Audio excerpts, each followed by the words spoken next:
Coming up on First at 4, Casey Bird has been convicted of murder. What's next in the case surrounding the death of a London police officer?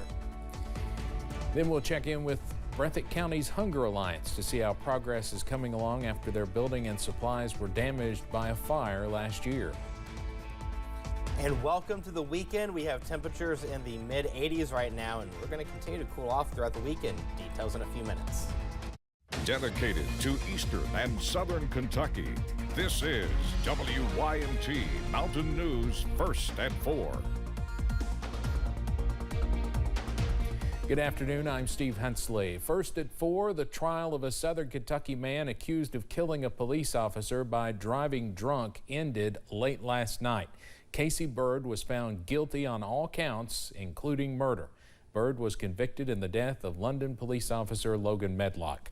WYMT's Phil Pendleton is in Laurel County with reaction. The trial lasted most of the week, and in the end, a jury deliberated for about 7 hours before convicting Casey Bird on all counts. Bird was convicted of murder, DUI, and criminal mischief. Through the course of the trial, prosecutor Jackie Steele says there wasn't a lot of arguing over the facts of the case, but he said there was some debate over what is extreme indifference to the value of human life. Jurors even came back with a question about that during their lengthy deliberation. There was evidence brought out that Bird's blood alcohol level was .294 and that he was going 70 miles an hour in a 35 zone and ran a red light before slamming into Sergeant Logan Medlock's cruiser. Hearing about and seeing some of the evidence was difficult for some in the courtroom. A couple pieces of evidence that was brought in that you could tell, bothered them by tears. You could hear sobbing in the courtroom. We had obviously the photos of Logan's vehicle that was, as you can imagine, was severely damaged. And Casey Bird will be back in a Laurel County courtroom on August the 26th. That is when he will learn his official sentence from the judge. The jury did recommend a 20-year sentence on the murder charge. In Laurel County, Phil Pendleton, now back to you. Of course, that was Jackie Steele, the Commonwealth's attorney, being interviewed there. Bird also said on the stand that he had planned to spend the night at a friend's house, but his plans changed after receiving a message from a woman he wanted to meet up with.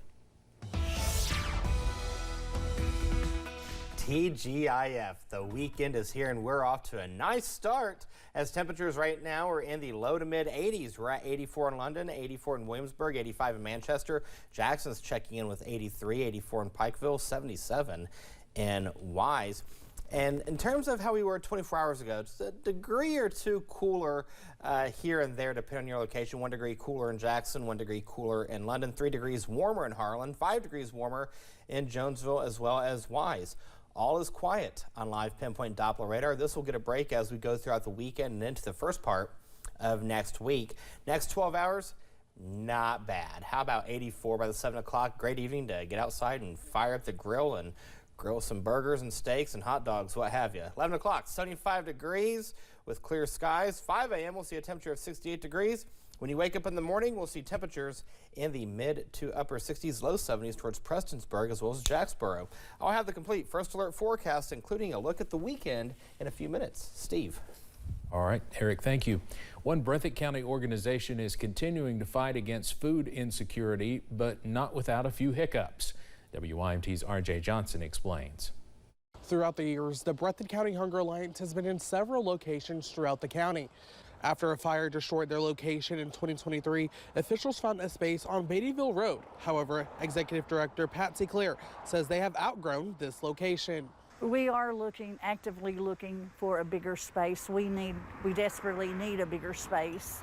I talk to donors, organizations on a daily basis and stuff, and we could get more supplies in here if we had the space to put it. I have to juggle. It's a juggling act to get things in here. Claire says although they serve hundreds of people each week, storage has been a concern. And with the help of a new storage container outside of their facility, they hope this alleviates some of that stress put on from the inside of the building.